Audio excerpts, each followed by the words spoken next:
안녕하세요. 오늘은 행복이란 주제를 가지고 한번 이야기를 해보려고 합니다. 음, 마케팅이 전공인 제가 웬 행복에 관해서 언급을 하냐면 제가 지난주 어떤 분이 그런 말씀을 하더라고요.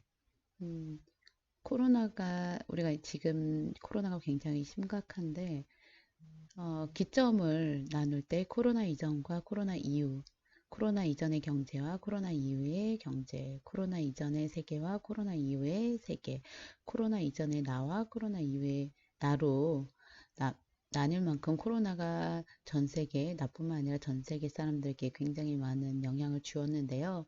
그 중에서도 행복이라는 어떤 개념에 영향을 많이 준 것 같습니다.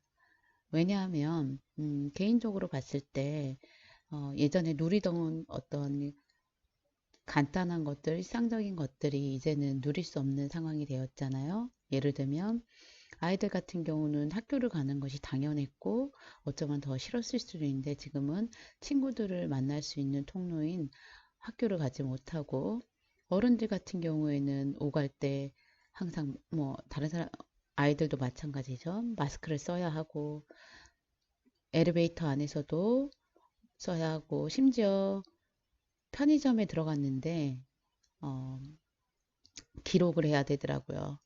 편의점 제가 껌 하나 사러 갔는데 껌을 하나 살 때도 저에 관한 개인정보를 써야 하는 그러한 상황이 연출이 되었습니다. 그러다 보니 음, 그 코로나 이전에 우리가 누렸던 소소한 것들이 행복으로 다가왔다라는 표현을 그분이 하시더라고요. 예전엔 그걸 행복을 몰랐는데 지금은 그러한 작은 거 하나하나도 정말 행복하고 내가 집 밖으로 나갈 수 있는 거 안전하게 아무 생각 없이 정말 편안하게 집 밖으로 나갈 수 있는 것만으로도 얼마나 행복한 것인지에 대해 깨닫게 되었다라고 말씀을 하시면서 저에게 작은 것에 행복을 느낄 수 있는 것이 이 코로나가 준 어쩌면 아이러니하게도 준 교훈이라고 할 수 있다고 얘기하더라고요. 그래서 이러한 어떤 코로나 바이러스, 코로나 사태로 인해서 우리 인간이 가지는 행복이 음, 결코 큰 것일 수도 있지만 작은 것에서 행복을 느낄 수 있다라는 생각에서 어, 행복이란 어떤 것이고 어떨 때 행복을 느끼는지 생각을 해보았고요. 그리고 제가 마케팅을 전공하다 보니 그 행복이 일반 개인이 느끼는 행복이 아니라 그런 행복 같은 경우는 심리학이나 사회학에서 좀 더 다를 것 같고요. 마케팅에서는 이제 소비자라는 대상이 있잖아요. 기업이나 소비자라는 소비자가 과연 어떨 때 행복을 느끼는지 지금 코로나 사태 이후에 내가 과연 어떤 소비를 통해서 소비 활동을 통해서 행복을 느끼는지에 대해 얘기를 해보려고 합니다. 행복이란 개념은 참 인류 역사상 가장 오래되고도 어쩌면 새로운 개념일 수도 있는데요. 그래서 모두의 관심을 하나로 모을 수 있는 최고의 주제라고 생각합니다. 왜냐하면 불행하지 않고 행복을 추구하고자 하는 건 인간의 본성이기 때문이죠. 브링먼 앤 캠벨은 쾌락의 쳇바퀴라고 라는 언급을 하면서 인간은 어느 한 지점에 만족하여 머물러지 못하고 끊임없이 또 다른 것을 추구하는 운명을 타고났다고 하면서 인간의 본성을 표현했습니다. 가령 누구나 적은 시간만 일하고 많은 시간은 놀고 여행 가고 싶어 합니다.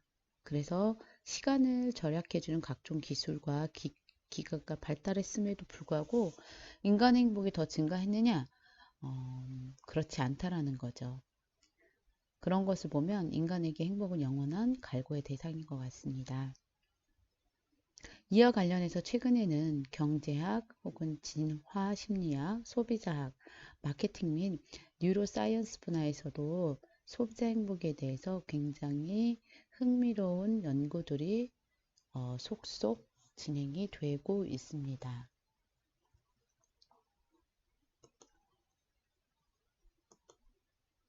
어떻게 하면 혹은 어떻게 소비해야 행복할까 이것에 대해서 언급을 많이 하고 있는데요. 특히 특정 제품, 브랜드, 서비스, 경험 또는 특정 시점, 특정 대상자 등에 제한을 두지 않고 소비자 개인이 언제, 어떻게, 왜 행복을 느끼는지에 대한 연구들이 많이 이루어지고 그것에 대해 살펴보는 것이 의미 있다 하겠습니다. 그래서 이 시간에는 방송대학교 라서나 교수님의 소비자 행복의 유형화및 개념적 체계와 관련해서 행복한 소비자 259가지로 만나는 행복 마케팅이라는 내용을 가지고 한번 이야기를 해보도록 하겠습니다. 라사나 교수는 내러티브 분석을 통해서 소비자 행복의 원천과 원천별 소비자 행복의 세분 유형을 발굴하고 행복 창출에 대한 소비자의 참여 수준과 역할을 파악해서 소비자 행복의 개념적 체계를 도출해 주었습니다. 소비자 행복은 어떤 소비활동 유형이든 간에 소비자의 주체적인 참여 수준과 주관적인 반응에 의해 달라질 수 있습니다. 그래서인지 소비자 행복의 연구에서 가장 빈번하고 흥미로운 이슈가 바로 물질재와 경험재의 논란이라고 얘기합니다.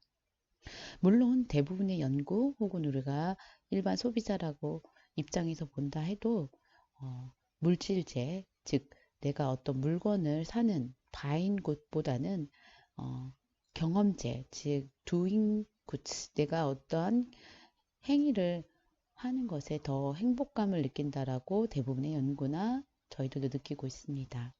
심지어 상대방이 자신의 경험을 높이 평가해 주려고 상상하는 것만으로도 행복이 증가한다고 바스토스는 얘기하고 있습니다. 한편 레이스라는 학자는 그 재화의 종류가 유형이 물질재냐 경험재냐가 중요한 게 아니라 혼자 하느냐 아니면 누군가와 같이 하느냐가 행복의 결정 관건이라는 거죠.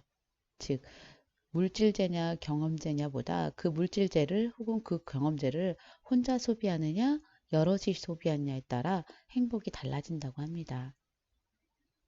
그래서 그는 사람들이 고독한 경험재를 소비하는 것보다 차라리 물질적인 체험을, 물질재를 통해 행복을 더 느낄 수 있다라고 주장을 하고 있습니다. 즉, 경험의 공유, 사회적 영향력은 함께한 경험에 대한 향유를 높일 수도 있고 낮출 수도 있다라는 말이죠. 이러한 어떤 선행 연구들을 바탕으로 소비자 행복을 주제 개념으로 놓고 라서나 교수는 소비자가 느끼는 행복감을 대상으로 분석을 했습니다. 여기서 중요한 건 저도 앞서서 말씀을 드렸지만 행복을 느끼는 주체가 인간으로서의 나라기보다는 소비자로서의 나여야 한다는 거죠. 왜냐하면 저희는 심리학자나 사회학자가 아니라 경영학, 마케터이기 때문에 그 대상이 소비자라는 것이죠. 그래서 소비자인 나 혹은 소비자인 당신이 무엇으로부터, 왜, 어떻게 행복감을 느끼는지를 정리해주고 있습니다. 정리 결과는 이 표로 하나로 정리가 되어질 수 있는데 굉장히 심플하면서 한눈에 들어오는 직관적인 표를 정리해 주셨습니다. 정리 결과 간단히 살펴보면 소비자의 행복 원천이 소비 본연의 성질이나 요소에 기인하는지 아닌지 여부에 따라 내재적인 원천이냐, 외재적인 원천이냐, 혹은 소비를 초월한 원천이냐라고 얘기를 하고 있습니다. 그래서 행복 창출은 내재적인 곳에서 초월적인 원천으로, 즉 내재적인 원천에서 멀어질수록 행복 창출의 정도가 올라가는 것으로 나타났습니다. 그렇다면 소비 내재적인 원천에는 어떤 것들이 있는지 살펴보면 소비 본연의 구성 요소인 상품이나 즉 제품이나 브랜드, 고객 관리 및 소비 활동 자체에서 직접적으로 얻을 수 있는 혜택으로부터 오는 행복입니다. 그리고 외재적 원천은 행복이 소비 외에, 즉 아까 제품이나 서비스 브랜드 어떤 내재적인 어떤 본연의 것 외에, 즉 어떤 관계라던가 나를 위한 투자라던가 이런 소비 외적인 요소에 의해서 발생하는 것으로 제품이나 소비 활동 자체가 어떤 행복의 직접적인 결정 변수라기보다는 매개나 하나의 어떠한 궁극적인 행복으로 가기 위한 과정적인 기능을 하게 되는 것이죠. 그리고 소비 초월적인 원천은 제품이나 혹은 소비 활동이 소비자 자신의 어떤 일상 혹은 생애 이야기 속에 깊이 병합되고 노로가 들어가 있어서 소비 자체가, 그 제품 자체가 나의 어떤 라이프이고 삶이 되는 것이죠.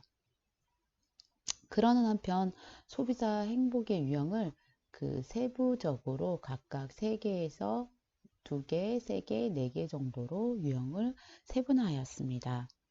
구체적으로 살펴보면 상품, 브랜드, 고객 관리와 이런 상품이나 브랜드, 고객 관리로부터 오는 행복의 원천에서 오는 소비자들의 행복의 유형에는 본원적 소비, 마니아적 소비, 고객 케어 소비로 분류를 했고요. 그 다음 소비 활동 자체에서 오는 그런 원천으로부터 오는 소비자들의 행복의 유형은 착한 소비, 합리적인 소비, 자족적 소비, 쇼핑 플로우로 나누었습니다. 그리고 소비자 자신으로부터 오는 행복의 원천은 그 행복의 유형을 자기 보상 소비, 내적 집중 소비, 자기 향상 소비로 나뉘었고, 인간관계로부터 오는 행복의 원천의 유형에는 가족 지향 소비, 사회 관계 지향 소비, 그리고 마지막으로 행복에 가장 높은 기여를 하는 삶의 이야기에서 오는 행복 원천은 그 유형이 나와 제품의 이야기 창조, 생의 관계 속 제품의 이야기 창조로 2가지로 분류하였습니다. 그렇다면 간단히 그 내용을 과연 이런 행복의 유형이 어떠한 것을 말하는지 라서나 교수가 말한 이 소비 행복의 유형의 개념을 정해서 잠깐 살펴보면 본원적 소비란 소비자가 제품이 제공하는 본원적인 혜택, 라디오라면 잘 들리고 스마트폰이라면 여러 가지 기능이 있을 거 아니에요. 그런 본원적 혜택을 누리고 행복감을 누리는 걸 말합니다. 마니아적 소비란 특정 제품이나 브랜드의 몰입 또는 열광으로부터 오는 행복감을 말하는 거죠. 우리가 흔히 마니아이기 때문에 느끼는 행복이라고 볼 수 있겠죠. 그 다음에 고객 케어 서비스는 우리가 이제 고객과 브랜드가 일회성 거래 관계가 아니라 그 이상의 지속적인 관계에서, 고객 관계에서 오는 감동으로부터 오는 행복을 느끼는 걸 고객 케어 서비스라고 합니다. 그렇다면 소비 활동 자체에서 올 수 있는 소비자 행복의 유형의 첫 번째, 착한 소비는 윤리적인 소비를 함으로써 느끼는 행복이라는 거죠. 합리적인 소비는 그것과 약간은 상충될 수도 있는데 실리적이고 합리적인 소비 활동을 통해서 행복감을 느끼는 것을 말하고, 자족적 소비는 자신이 속한 소비 환경이나 소비 역량, 선택에 대한 자기 만족에서 오는 행복을 말합니다. 그 다음에 쇼핑 플로우는 어떤 쇼핑 그 경험 자체에 몰입돼서 너무나 행복감을 느끼는 게 쇼핑 플로우입니다. 그리고 3번째, 소비자 자신으로부터 오는 행복의 원천의 유형에는 첫 번째, 자기 보상 소비가 있을 수 있는데요. 이 자기 보상 소비는 소비를 통해서 자신의 상처 혹은 자신의 노력을 보상받음으로써 행복감을 느끼는 거고, 내적 집중 소비는 소비를 통해서 자신의 내면에 집중하고 성찰하는 기회를 얻음으로써 느끼는 행복감을 말합니다. 그리고 3번째, 자기 향상 소비는 소비를 통해 자신의 이미지, 능력 등을 향상시켰다는 느낌을 받음으로써 행복감을 느끼는 겁니다. 즉, 여기서 소비자 자신이 행복의 원천이 되는 건 소비자가 이제 더 이상 소비만이 아니라 어떤 투자 혹은 가치를 증가시키는 역할자로서 어, 그 행복감을 느낀다는 거죠. 그 이전 단계까지는 단순히 소비하는 과정에서 느끼는 또 소비자, 컨숨에서의 행복이었다면 지금은 이제 컨숨뿐만 아니라 내가 어떤 가치를 발현하는데 내가 어떤 일정한 기여를 함으로써 행복감을 느끼는 거죠. 그리고 네 번째, 인간관계를 통해서 행복감을 느끼는 그 원천의 유형에는, 소비자 행복의 유형에는 가족 지향 소비, 사회적 관계 지향 소비가 있을 수 있는데요. 가족 지향 소비는 소비를 통해서 어떤 가족 간의 관계가 향상되어서 느껴지는 행복을 말합니다. 즉, 소비의 혜택이 나에게만 머무는 것이 아니라 내 주위에 있는 특히 가장 밀접한 1차 준거 집단인 가족이 가족 간의 관계에서 그런 향상이 될 때 느끼는 행복을 말하고, 사회적 관계 지향 소비는 소비를 통해서 가족 외에 어떤 나를 둘러싼 사회적 집단들의 관계를 향상시키거나 제고시켰다고 느꼈을 때 느끼는 그런 행복을 말합니다. 그리고 마지막으로 소비자의 참여 수준도 가장 높고 어떤 그 행복의 기여 수준도 가장 높은 단계인 삶의 이야기로부터 나오는 행복의 유형은 삶의 이야기 창조자로서의 소비자입니다. 첫 번째는 나와 제품의 이야기 창조, 두 번째는 생애 관계 속 제품의 이야기 창조입니다. 그래서 나와 제품의 이야기 창조는 그 제품이 내 삶에 있어서 내 라이프 사이클 내에서 어떤 의미를 가졌는지를 이야기식으로 표현해 줄 수 있고 이야기화가 되는 게 바로 이 나와 제품의 이야기 창조입니다. 생애관계 속 제품의 이야기 창조도 비슷하죠. 즉, 이 두 가지는 제품들이 실제로 존재를 하지만 그것을 마치 웹툰이나 웹소설처럼 이야기화되어 새롭게 탄생해서 이 이야기를 통해서 스스로 행복감을 느끼는 게 바로 삶 속 제품의 이야기 창조자의 한 유형들입니다. 그러면 이제부터는 이런 것들을 구체적인 사례를 통해서 과연 어떤 것이 본원적 소비에 들어가는지 어떤 것이 자기 향상 소비에 들어갈 수 있는지를 한번 살펴보겠습니다. 여기서 밝혀줄 것은 이것은 지극히 라서나 교수의 어떤 분류이기 때문에 이게 정답이다라고 말씀은 할 수 없지만 여러분들이 참고하시라고 하는 거니까 이게 어떤 절대적인 것은 아니란 거, 특히 이건 질적 연구였기 때문에 그것을 일반화 하기는 쉽지 않습니다. 그래서 어찌됐든 지금 라자네 교수가 연구한 그 사례 내러티브들을 바탕으로 각각 어떤 케이스가 있었는지 한번 몇 가지만 살펴보도록 하겠습니다.